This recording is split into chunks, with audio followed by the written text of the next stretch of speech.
kenapa sih kok pergerakannya itu, oh makin ke 3 tahun nih makin banyak ngejawab, makin banyak ngebantah, makin bisa berargumen. Nah, bersyukurlah parents kalau mereka makin bisa berargumen, makin bisa mengekspresikan ketidaksenangannya gitu ya.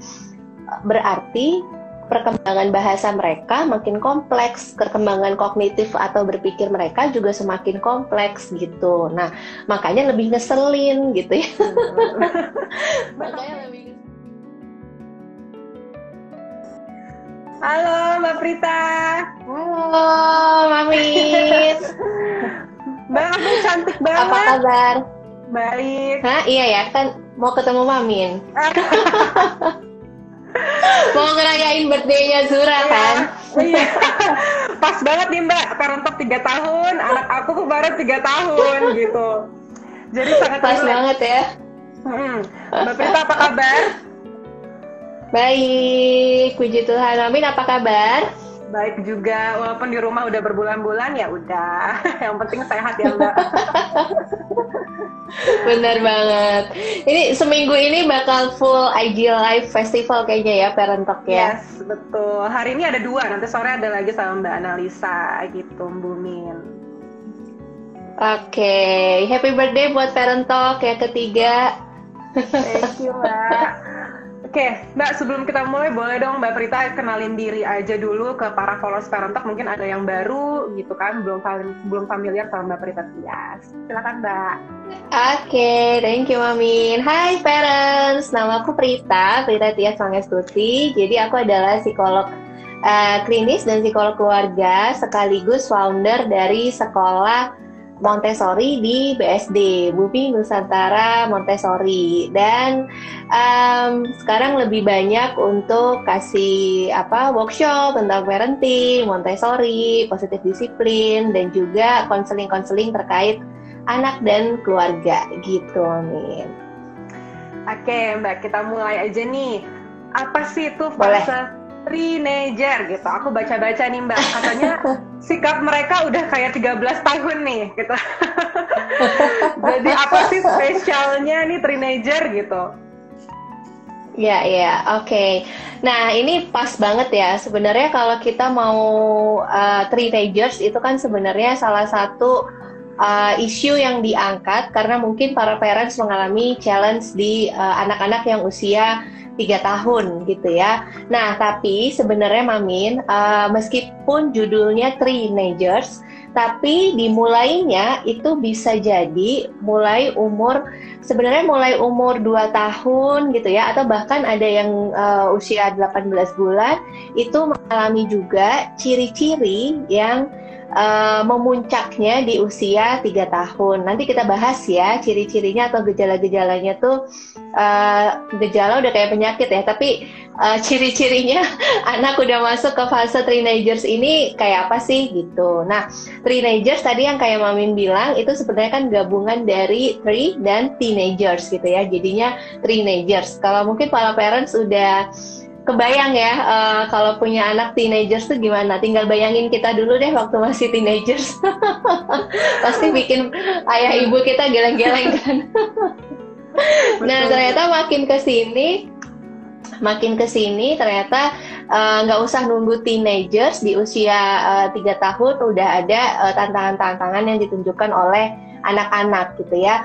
Nah, sebetulnya di usia mulai 2 tahun itu anak-anak sudah mengalami fase yang sulit. Sulitnya kenapa? Mereka sudah merasa bisa semuanya sendiri, ingin semuanya melakukan sendiri. Ada satu teori kan dari Erik Erikson, dia mengatakan kalau mulai usia sebenarnya mungkin 18-an ya, tapi ya udahlah usia 2 sampai 4 ini fase spesifik di mana anak itu sangat butuh merasa dia otonom. Dia bisa lepas dari orang tuanya. Lepas itu dalam arti bisa menentukan mau makan apa sendiri, bisa menentukan baju mana yang dipakai meskipun ujung-ujungnya nggak matching, bisa menentukan alat makan mana yang mau dipakai gitu ya, nggak mau dibantuin gitu. Jadi masuk ke fase otonomi, jadi mereka pede banget dengan kemampuan mereka, tapi secara kemampuan motoriknya, motorik halusnya, motorik kasarnya, terus kemampuan mental skill tuh kemampuan mereka mengelola emosi, itu kan belum gitu.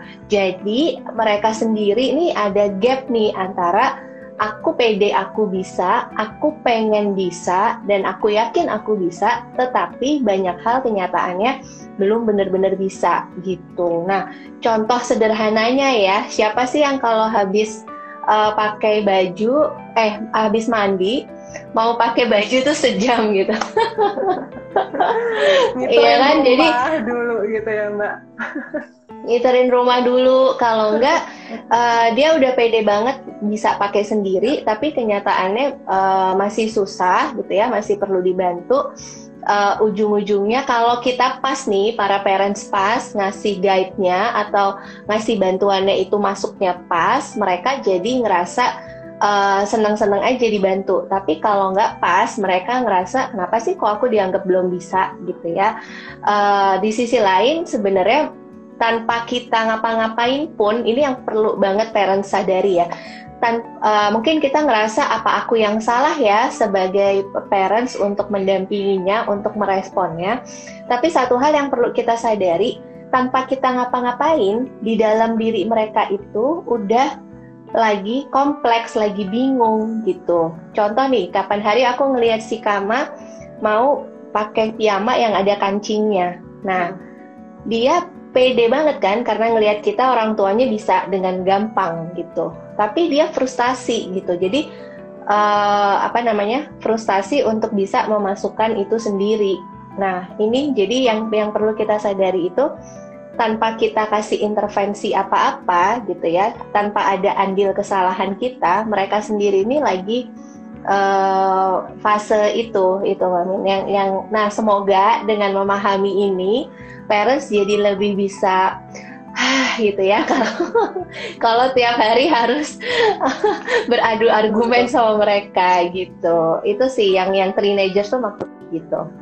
Jadi lebih ke fase autonom itu ya Mbak. Tapi tadi berarti ada beberapa ciri-ciri yang memang kalau dari usia 18 bulan itu suka ada muncul gitu ya. Kayak mereka kan udah mulai mau ngelakuin sendiri, tapi mungkin di usia 3 tahun ini lebih kekeh kali gitu ya Mbak ya. Betul. Nah, kenapa kok di usia 3 tahun ini lebih kekeh gitu ya? Salah satu ininya adalah mereka sudah lebih timbul keinginannya untuk mengekspresikan apa yang mereka mau gitu.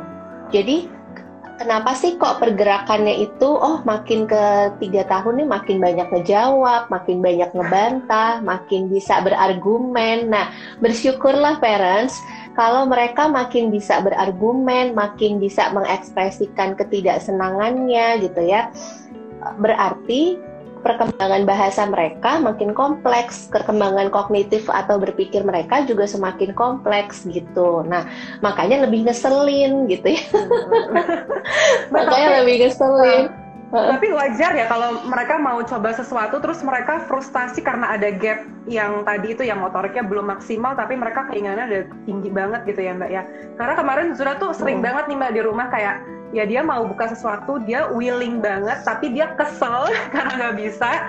Dia suka kayak gitu, terus kayak kesel marah gitu loh. Jadi aku mikir apakah aku sebagai orang tua harus negur, maksudnya jangan sampai mudah give up gitu loh Mbak. Apakah kita harusnya gimana tuh Mbak, maksudnya kalau ada keadaan-keadaan seperti itu?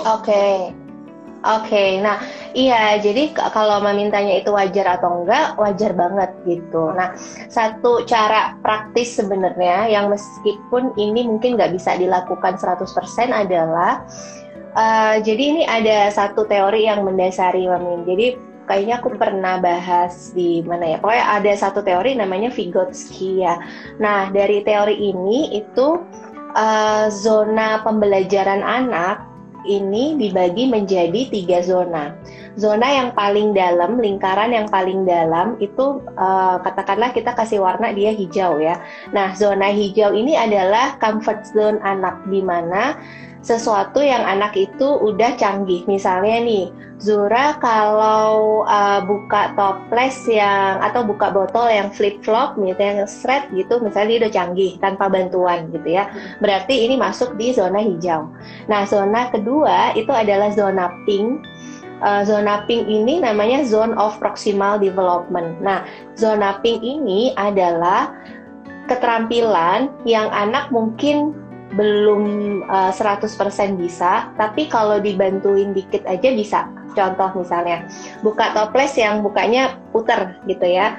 Itu kan simple tapi bikin anak frustasi kalau dia mau ambil snack sendiri terus nggak bisa, ya kan? Nah, dia mungkin nggak bisa sendiri, tapi kalau kita longgarin dikit, dia bisa gitu. Jadi di zona pink ini pembelajaran terjadi gitu. Ketika dia menguasai satu skill baru, tapi masih dalam kontrol dia gitu, masih nggak terlalu susah. Nah, zona yang paling luar adalah zona biru. Nah, zona biru adalah keterampilan yang anak ingin lakukan, tetapi meskipun dengan bantuan pun masih terlalu susah.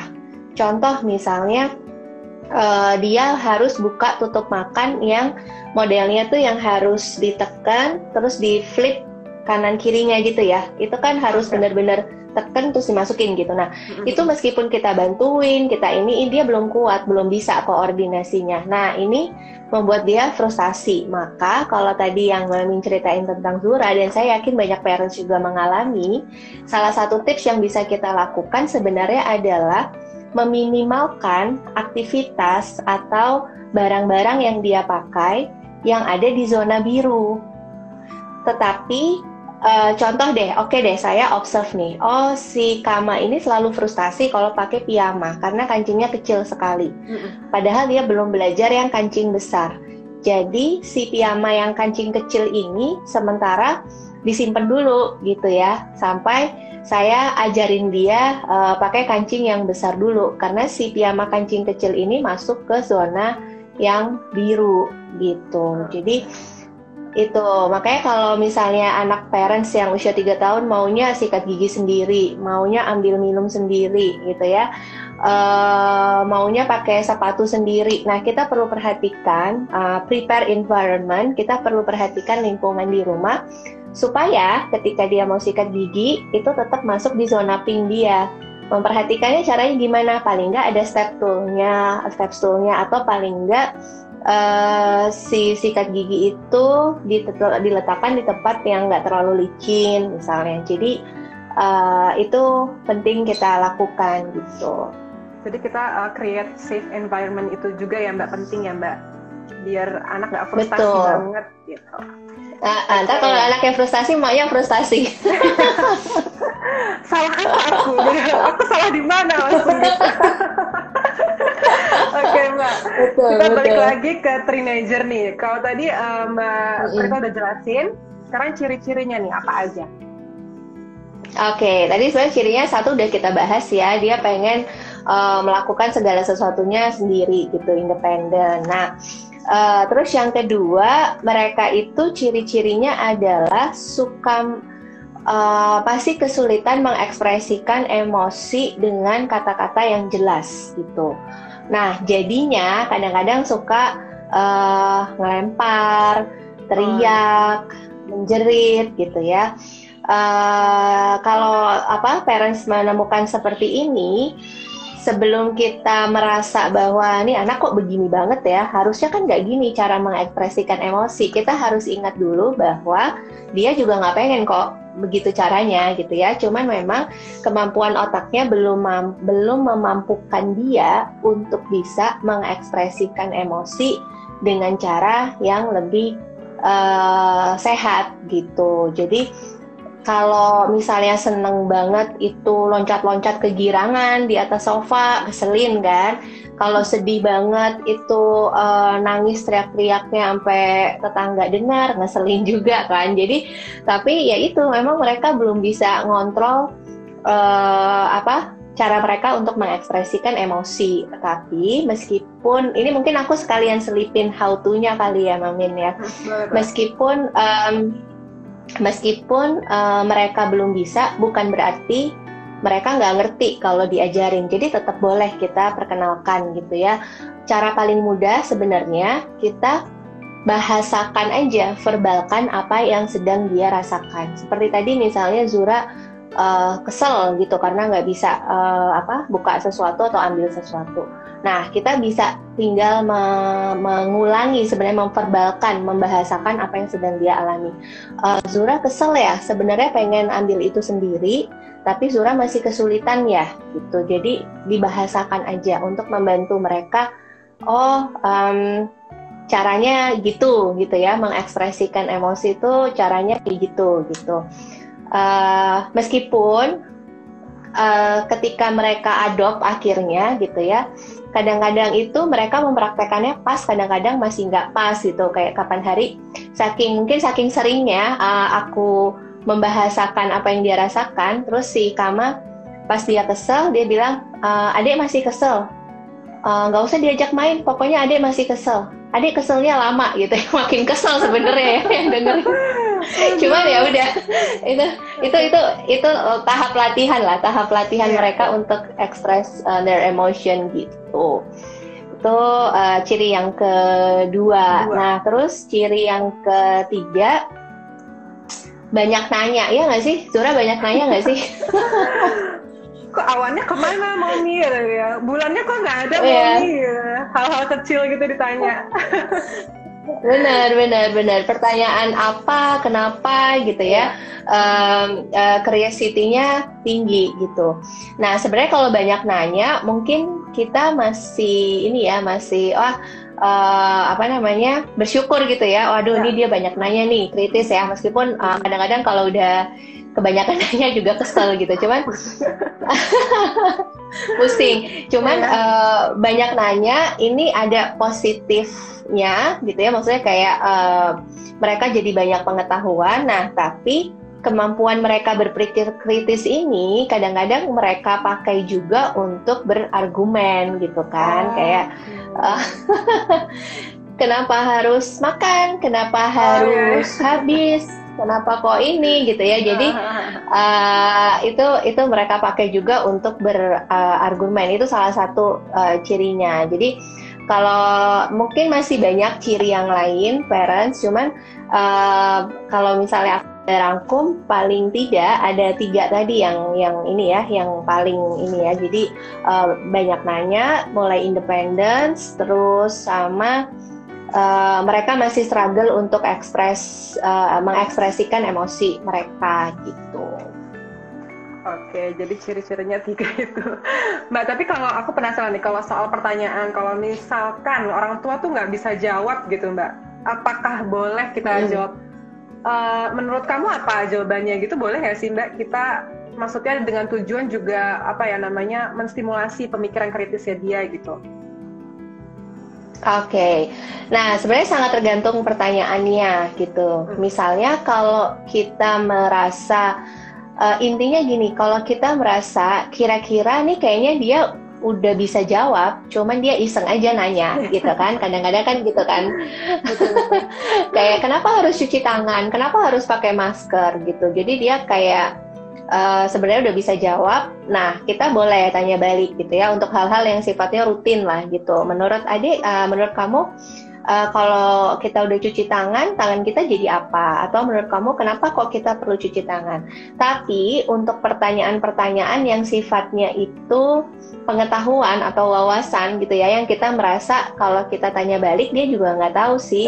Misalnya nih, kenapa kok semut itu masuk ke situ? Kenapa kok rumah semut itu ada di kamar mandi misalnya gitu. Nah, kita boleh kalau kita nggak tahu, kita ajak dia cari tahu gitu. Jadi mau dari buku, mau misalnya kita cari dari anak-anak tuh lagi suka main Oke Google gitu ya. Jadi dari Google dicari itu boleh aja. Nah, sebenarnya lebih bagus kalau parents kadang-kadang itu mencari bersama dengan anak supaya anak ini tidak merasa orang tuanya itu satu-satunya sumber informasi atau satu-satunya sumber pengetahuan gitu, supaya mereka belajar proses mencari tahu jawaban. Sama deh kalau kayak kita sekolah, kan akan lebih melekat kalau apa yang kita cari itu kita ke perpus, kita cari di buku gitu ya, daripada kita cuma tanya ke dosen terus langsung dikasih jawaban, kan mungkin lebih cepat lupa gitu ya. Nah, begitu juga dengan anak-anak sebenarnya. Yang penting kalau kita mau tanya balik, nggak ada terkesan kita menguji mereka gitu ya. Gitu. Malah jadi kalau rasanya diuji, malah mereka kayak, malas nanya lagi sama kita gitu ya Mbak ya? Iya, gitu. Oke Mbak, tadi kita udah ngobrol soal fase apa itu teenager, terus ciri-cirinya. Sekarang kebutuhannya Mbak, sebenarnya apa sih kebutuhan mereka yang perlu kita penuhin gitu di usia ini? Oke, nah kalau tadi kita ngomong, kita jawab satu-satu deh. Misalnya mereka sangat butuh independensi gitu ya, atau mereka bisa mandiri. Berarti yang perlu kita set adalah lingkungan di rumah yang bisa mendukung kemandirian mereka gitu.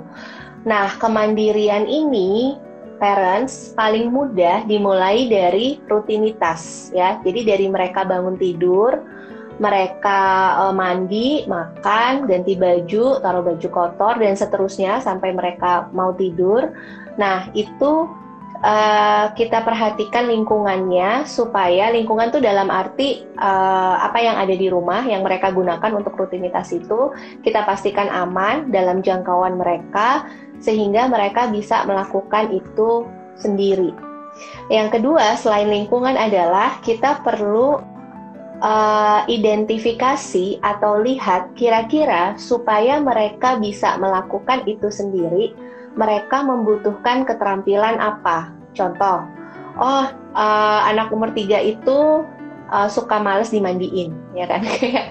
Maunya semua sendiri. Nah, berarti kita lihat nih, kalau dia ingin bisa mandi sendiri, keterampilan apa yang diperlukan? Misalnya pertama, keterampilan memutar keran air, keterampilan memencet sabun, keterampilan mengenali bagian-bagian tubuh yang sulit untuk dijangkau, keterampilan untuk merasakan bahwa tubuhnya itu sudah bersih dari busa misalnya. Jadi keterampilan-keterampilan itulah yang kita latihkan. Kelihatannya kayak ribet banget ya, mau mandi aja kayak banyak banget, tapi percayalah parents, kalau kita telaten gitu ya, membekali mereka dengan step by step-nya, mereka itu bisa mengurangi gap yang bikin mereka frustasi tadi loh, yang antara dia pengen banget bisa tapi dia belum mampu. Jadi ini harus step by step gitu.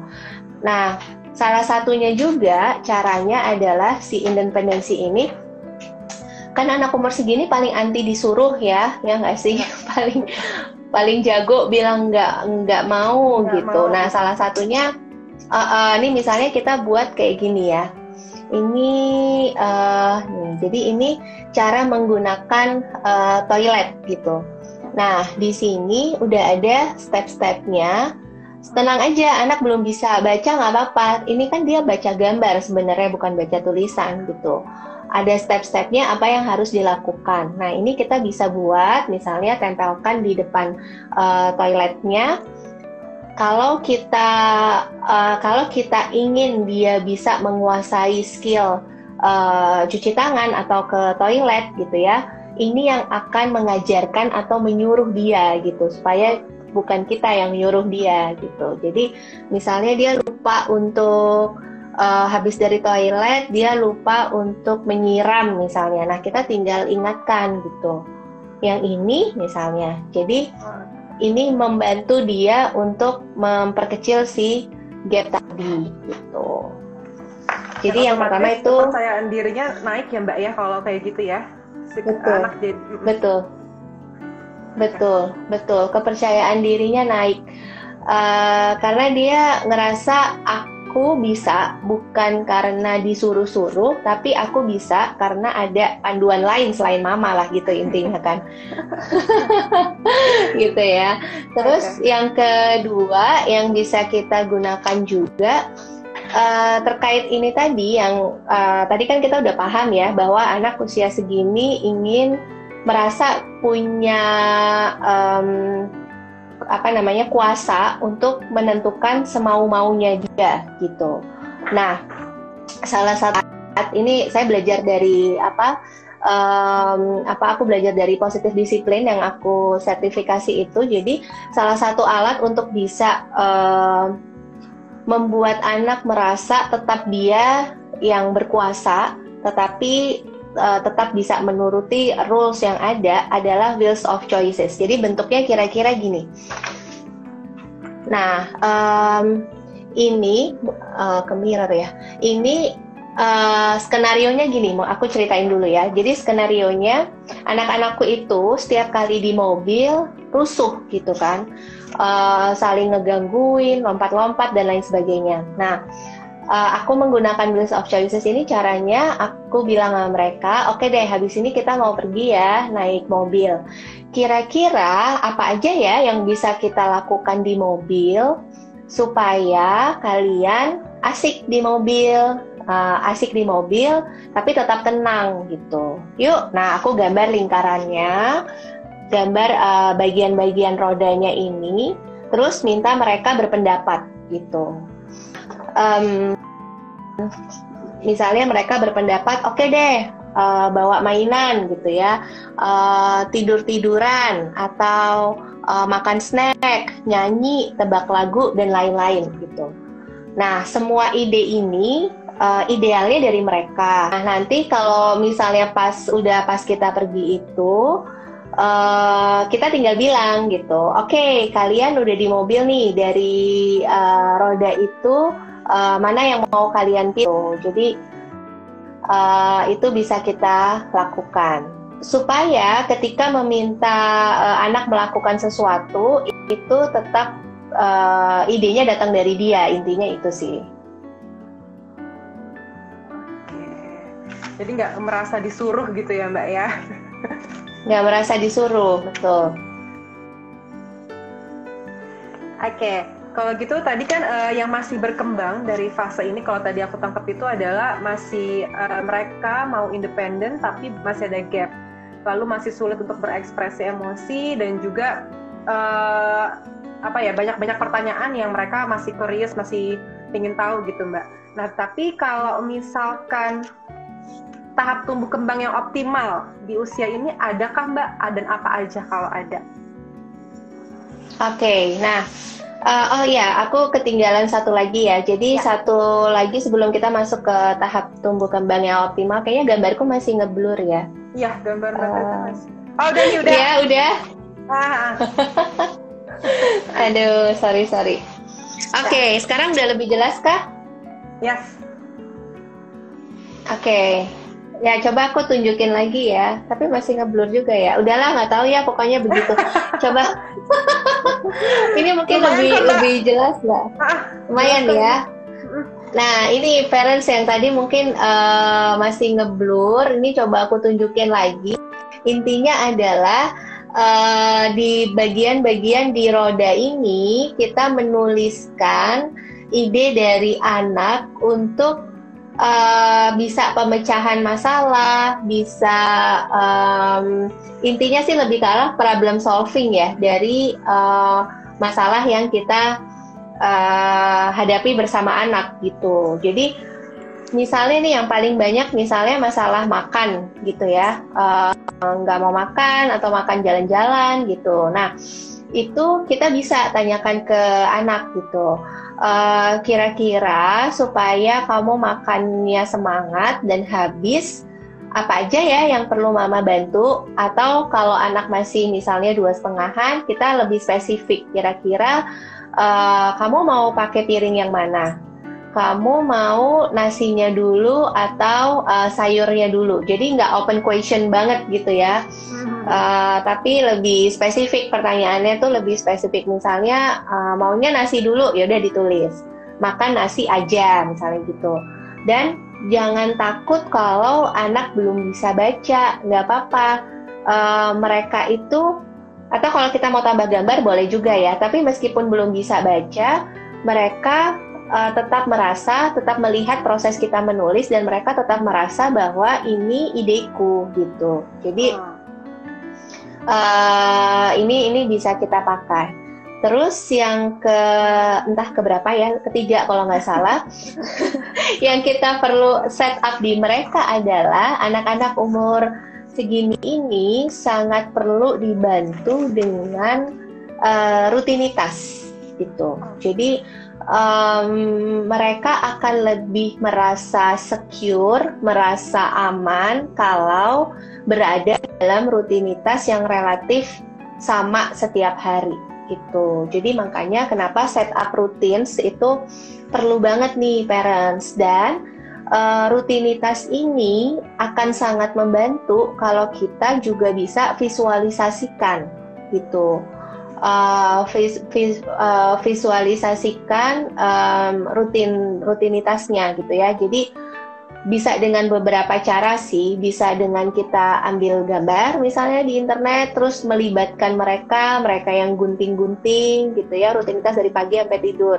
Bisa dengan kita foto mereka, terus foto pas baru bangun, foto pas milih baju misalnya, terus kita cetak fotonya, susun fotonya, dan itu menjadi rutinitas mereka. Sehingga kalau kita mau ngingetin nih, misalnya harusnya bangun terus langsung mandi. Nah, kita ngingetinnya juga bisa dengan pertanyaan, refer ke si routine chartnya itu gitu. Sehingga lagi-lagi mereka yang kita hindari kan mereka merasa disuruh, diatur. Nah, mereka jadi nggak merasa disuruh dan diatur oleh orang tuanya gitu. Terus satu lagi nih Mamin, banyak ya. Satu lagi yang penting juga. Nah, jadi gini, anak-anak usia 3 tahun ya mulai peralihan ya. Kalau seperti fase bermainnya mereka sebenarnya di bawah usia 3 tahun itu kan anak-anak itu susah gantian, susah nunggu giliran, karena mereka memang di bawah 3 tahun pahamnya itu baru kalau mainanku ya mainanku, kalau aku mau ininya sekarang ya sekarang gitu. Tapi mulai sebenarnya 2,5 gitu ya, 2,5 tahun itu kita mulai perkenalkan dengan cara bersosialisasi yang lain gitu, dengan cara bergantian, terus menunggu giliran, sabar, antri gitu ya, mulai memperkenalkan itu. Nah, maka salah satu caranya adalah sebenarnya banyak tekniknya, cuman yang paling sering aku pakai adalah timer gitu ya. Timer bukan dalam rangka menghukum atau apa ya, cuman timer untuk membuat mereka paham artinya menunggu gitu. Jadi misalnya adik mau mandi sekarang misalnya gitu, tapi mama masih nemenin kakaknya belajar misalnya. Jadi kita bilang, kakak kayaknya selesai belajar 10 menit lagi, yuk kita set timernya, kamu yang tekan timernya misalnya. Dan dia asik memperhatikan si timer itu. Jadi timer ini adalah hal konkret untuk mengajarkan konsep menunggu gitu. Prinsipnya pokoknya kalau itu apa yang anak minta itu adalah kebutuhan anak yang sifatnya harus dipenuhi segera, berarti orang tua yang harus stop kegiatan orang tua dan memenuhi kebutuhan anak. Misalnya dia mau pipis, dia mau buang air besar, dia haus misalnya. Tetapi kalau sesuatu itu adalah hanya keinginan anak, want bukan need gitu ya, kayak pengen dibacain buku gitu ya, tapi mamanya mungkin sedang masak gitu, berarti kita yang perlu mengajarkan anak untuk menunggu itu. Jadi itu yang beberapa tips yang bisa kita lakukan untuk tetap tenang. Oke, Gitu. Mbak Prita tadi ada yang nanya kalau setup rutinitas tuh dari usia berapa? Nah, kalau setup rutin tuh sebenarnya mau dari usia 12 bulan itu juga bisa gitu. Karena sebenarnya tapi caranya aja yang mungkin agak beda ya. Tapi kalau kita pakai gambar sebenarnya mau dari 12 bulan aja menurut saya bisa gitu. Apa namanya? Tapi kan jam aktifnya belum sebanyak anak usia 2 atau 3 tahun gitu ya. Jadi setup rutin tuh sangat-sangat penting dan membantu anak gitu. Terus satu hal sih Mamin yang tadi aku kelupaan dan aku pengen highlight gitu. Nah, jadi anak-anak usia teenager, sebenarnya nggak teenager aja ya, di bawah itu juga, itu tuh ada 2 kebutuhan mereka yang kadang-kadang itu bertolak belakang tapi dua-duanya penting gitu. Jadi yang pertama kan mereka tadi butuh untuk mandiri gitu ya, untuk bisa melakukan sendiri. Tapi di sisi lain, anak-anak ini juga sangat butuh rasa aman, rasa aman dalam arti ada orang dewasa yang paham apa yang sedang mereka lakukan, apa yang sedang mereka rasakan. Dan juga aman dalam arti terprediksi gitu. Terprediksi, rutinitasnya tuh terprediksi. Jadi aku tahu habis ini jadwalku ngapain, habis ini jadwalku ngapain. Nah, ketika rasa aman terhadap sesuatu yang terprediksi itu hilang, misalnya biasanya yang nemenin mandi mamanya, terus tiba-tiba nggak diprolog, mamanya tiba-tiba lagi pergi, terus tiba-tiba yang nemenin mandi orang lain yang dia nggak familiar misalnya, atau harus pengasuhnya gitu ya. Terus jadinya dia lebih cranky misalnya gitu. Jadi itu juga bisa jadi penyebab anak jadinya cranky, marah gitu ya. Jadi rasa aman itu sangat penting untuk anak-anak gitu. Oke, jadi rasa aman dan juga kemandiriannya jadi tetap bisa berjalan gitu ya Mbak ya. Betul. Oke, Mbak, karena waktu kita sebentar lagi selesai, aku takut IG live-nya mati. Padahal seru banget. Iya ya. Aduh, oke, kita langsung ke ini aja deh Mbak. Kalau gitu. Pertanyaannya? Iya. Oke, sebentar. Kalau gitu sekarang ininya deh. Oh, tadi tahapan optimal itu apa Mbak? Tahapan optimal di usia 3 tahun ini. Oke, sebenarnya kalau kita ngomong tumbuh kembangnya, dia harusnya bisa apa di usia 3 tahun, itu banyak banget ya, Mamin. Jadi mungkin aku kasih aja reference-nya, ibu-ibu kalau parents mau cari, sebenarnya bisa dari refer ke Denver 2 gitu ya. Jadi itu ada satu tahapan tumbuh kembang gitu yang kita bisa lihat gitu. Kayak susah kalau dijabarin satu-satu di sini. Gitu. Oke, ini terakhir deh Mbak, pertanyaan dari followers ya. Boleh. Gimana caranya mengatasi anak yang tantrum sengaja dibuat-buat oleh anak 3 tahun jika sesuatu yang dia minta nggak dituruti? Oke, nah sebenarnya kalau dibuat-buat itu kita perlu lihat dulu apa sih yang ada di pikiran anak. Jadi melihat dari kacamata anak gitu ya. Melihat dari kacamata anak apa yang ada di pikirannya dia sehingga dia nangisnya begitu. Nah, itu yang bisa jawab sebenarnya orang tuanya, parentsnya sendiri dulu gitu ya. Tapi kemungkinan besar motifnya dia apa? Apakah dia cari perhatian ataukah pernah ada situasi di mana ketika dia berperilaku seperti itu dia dituruti sehingga ada proses belajar dalam dirinya bahwa kalau aku nangisnya slow aja, mamaku nggak terganggu dan aku nggak dituruti. Tapi kalau aku nangisnya heboh, mamaku akan terganggu dan ada kemungkinan lebih besar aku dituruti. Maka yang perlu kita lakukan sebenarnya sama, kita validasi aja dulu emosinya. kamu sebenarnya pengen banget ini ya, kamu kesel karena nggak boleh ice cream. Masalahnya sekarang tenggorokanmu lagi sakit. Nanti boleh ya es krimnya kalau kamu udah sembuh, misalnya gitu ya. Jadi saya sih prefer ngomong boleh nanti kalau ini, daripada kalau nggak boleh itu ngajak berantem. Bener. Makin heboh nanti kalau enggak gitu.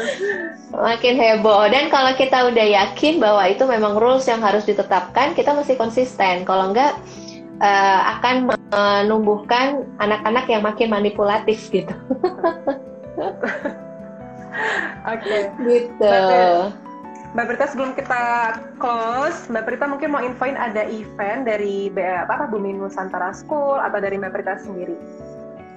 Oke, thank you Mamin. Jadi parents yang tadi semua kita bahas gitu ya, termasuk tools-tools yang tadi kita bahas itu saya sama Mbak Damar Wijayanti itu membuat satu workshop khusus dengan tema positif disiplin. Biasanya ada tiap bulan, tapi mungkin akan ada lagi di Desember atau mungkin di Januari gitu ya. Di situ akan ada, tadi kan baru 2 tools, di situ akan ada 52 tools. Nah, yang bisa kita jadikan referensi untuk bisa menangani teenagers, atau sebetulnya ini bisa sampai kita pakai anak-anak di usia selanjutnya gitu. Dan ada satu lagi, kalau parents sudah mulai kehabisan ide di rumah mau ngapain aja sama anak gitu ya, saya sama Mbak Damar juga ada workshop Montessori Inspired Program untuk anak usia 1-3 tahun dan usia 3-6 tahun. Dan kalau mau paket yang udah komplit untuk anak-anak belajar di rumah aja, nih Mbak Rolen juga ikutan nih, Mamin juga ikutan nih. Udah gatel banget nih.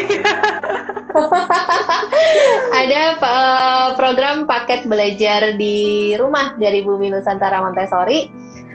Komplit, semuanya udah dikasih, bahan-bahannya, videonya semua udah dikasih. Parents tinggal lakukan di rumah, nanti langsung aja intip di IG-nya BN Montessori.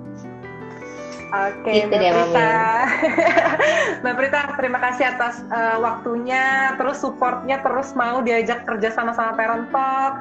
Dan aku pribadi sangat terima kasih atas ilmu-ilmunya dan juga sudah meng-create Bumi Nusantara School, karena aku ikut kemarin baru minggu pertama dan udah happy banget.